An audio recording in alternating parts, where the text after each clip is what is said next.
wani shi kuma misali na hudu azumi yayi, shi kuma yana saduwa da matar shi da dare kuma ya sadu da ita da rana kuma baya iya haƙura, sai ya ga tofa da watan azumin nan ba zai iya haƙuri ba, don haka sai ya ga bari ya yi zihari, ya ce wa matar shi in ma ya sadu da ita da azumin nan to shi kenan ta haramtu a kan shi.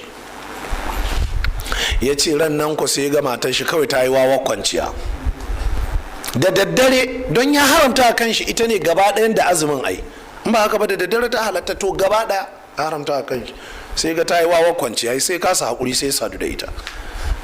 To yanzu kuma tun da ya natsu sai dawo cikin taitayin shi.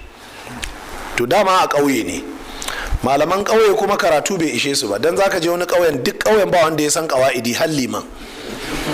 To da ya za a yi fatawa, aka je aka samu liman ga abin da liman ya ce to za ka yanta bawa, ya ce liman ba ni da hali, ya ce ba ka da halin ka je kai ka saba Allah. Ya ce to azumi 60, ya ce liman 30 fata ja mana haka, ya ce ba ruwana dole ka yi. To kana da yadda za ka ciyar da miskinai 60, ya ce liman miskinai 60 jiya da yunwa aka kwana gidana. Liman ya ce tashi ka tafi, ka iya saba wa Allah baka san yadda za ka yi sadaka ba, tashi. Liman ya kore shi.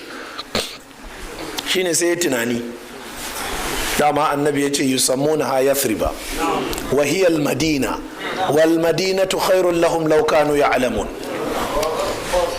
Madina ita ce alheri, in kunci ya maka yawa tafi Madina, matsala ta yawa wallahi tafi Madina. Wallahi jama'a ko littafi ne mana tsada wani lokacin sai mu tafi Madina, sai ka je ka same shi riyal 700 a Makka, kana zuwa a Madina sai ka je ka same shi a wani bookshop riyal 270. Gata a aikace kun ganta, sayarwa alamin nubala kun ganta yau kusan shekara 15 muna Makka mun rasa yadda zamu ta fito riyal 700 ba kudi ɗalibi. Kawai sai muka shigo mota daga Makka zuwa Madina kawai da daddare kafin gari ya waye, kawai sai muka zo muka samu wani malami ya kada mata bonanza riyal 270. sayarwa alamin nubala gata. Madina ta fi alheri fiye da kowane gari. Duk matsala an ta same ka gudu Madina. Manzo Allah ina ya tafi? Madina. Kai ma tafi Madina. Dan haka kawai mutumin nan sai ya gudo Madina. Allahu akbar. Yana gudowa Madina aka kawo shi wurin manzon Allah sallallahu alaihi. Yana zuwa wurin manzon Allah ya zo ne da halakt na shiga uku na lalace. Manzo Allah ya ce kai zauna, babu shiga uku anan, zauna. Me matsala ka zo ba matsala, ka zo headquarter ba matsala, me damuwarka? Ya ce wallahi ya manzon Allah ba ni haƙuri sai na yi jima'i ni koyaushe. To azumi ya kama na yau matata zihari cewa ma kaf azumin in na taɓa ta to kamar na taɓa uwata.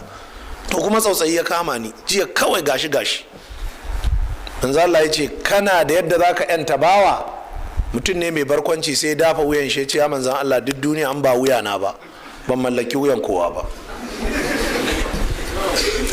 Manzan Allah ya ce to kana da yadda za ka yi azumi 60? Mutumin ya ce manzan Allah kenan, duk wannan rikicin ai kwana 30 ne ya saka mu, to kuma haka ce za mu yi kwana 60 to ai kaga rikici ya karasa rikicewa. Ba zan iya ba, 30 ma na kasa haƙuri ya manzan Allah balle 60. Sai ce kana da yadda za ka ci da miskini 60? Ya ce tabdijan wallahi jiya da yunwa aka kwana gidana. Sai manzo Allah ya ce zauna.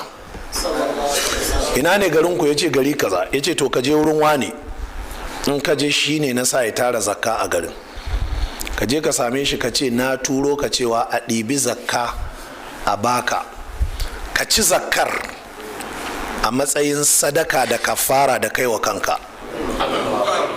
Ba ƙauye a guje ya kwashe, a guje ya tafi ƙauyensu, ya je ya tsaya a ƙofar ƙauye ya yi ihu aka taru. Ka kaddara sai fara da zagi kenan tunda ya sha wahala a garin. Ya ce musu mugaye na haɗu da kunci da wahala da muguwar fatawa a wurinku, ba rahama. Na je wurin manzan Allah na samu sassauci. Manzan Allah ya ce a bani zakka ku in ci. in kun yi min bakin ciki to manzan Allah ya fanso ni. Jama'a kun fahimta? Wallahi kowane zamani suka kuntata maka ko ka gudu wurin manzan Allah shine